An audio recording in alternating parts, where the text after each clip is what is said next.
up, warriors? Today we're going to be talking about auscultation and how that relates to the NPTE. Now this can get kind of tricky because there's different sides, there's different intercostal spaces, but don't worry, we've got your back.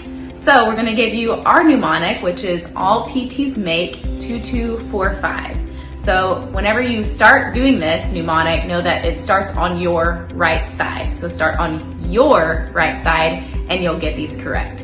So all PTs make 2245. A, P, T, M are for the valves. So aortic, pulmonary, tricuspid, and mitral valves. The 2245 are the intercostal spaces. So it looks something like this.